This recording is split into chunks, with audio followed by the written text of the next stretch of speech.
My name's Kari Grubin. I'm Sales Director for the Entertainment Sector and Telecommunications for NSS Labs.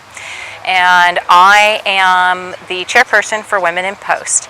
About 12 years ago, I started to come to the HPA Tech Retreat, and there was a group of really talented women who were here every year. There were about 20 to 30 of us, depending on the year. And we found that we would talk about the fact that, we know so many other really incredible women who are involved in this industry in so many different capacities.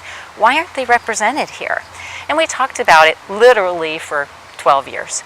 And last year, we finally decided this is the time, and I actually did a proposal to the board, and it was something that took off, and we found that there is such a community of women who are really drawn to what we stand for. We're trying to create a really positive, comfortable environment for women to gather, to talk about technical issues that maybe they don't want to talk about in a room full of a lot of men or women. And also about kind of the challenges that we've faced in our journey from where we started to where we are now, and how can we help other women, whether they be established in their career or looking for a career in media and entertainment, find that pathway and have tools to be able to succeed in what they want. Well, there's been a lot of research, and we've done some events around this, that young women as opposed to men tend to, at a certain point in their educational career, start to move away from the technology side of the business.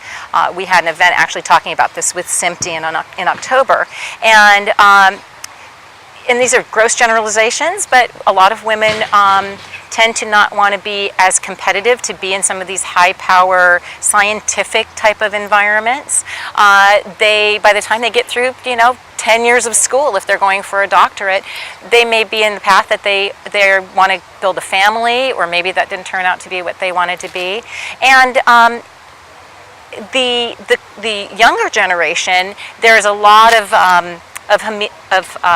mixing of men and women doing similar careers, but we still have a lot of people in the industry that are from the old school way of doing things.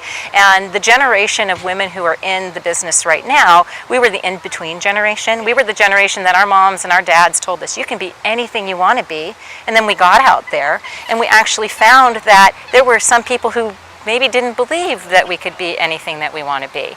And what we can do as a group is actually start to break down some of those barriers. And this is as much about young men as it is about young women.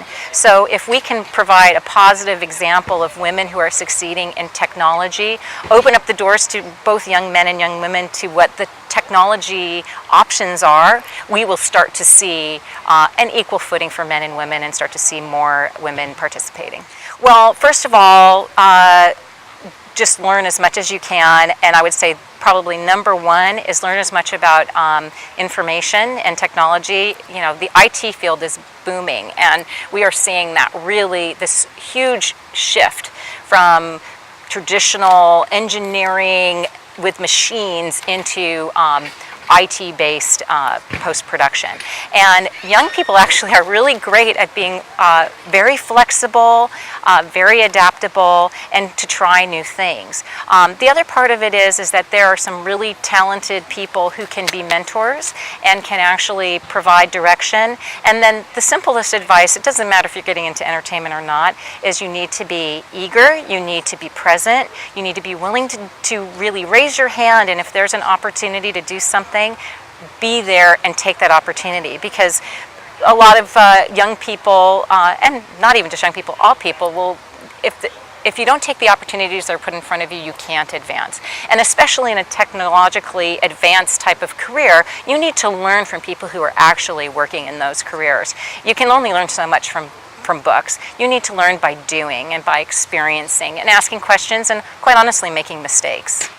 Last thoughts, I'm so pleased to see that what I thought was important to me actually resonated with so many people, and that we've been able to facilitate a group that has really brought enrichment, camaraderie, and a path for women to excel in their jobs. And I'm forever grateful, and I think it's going to just grow and help beyond what post-production is.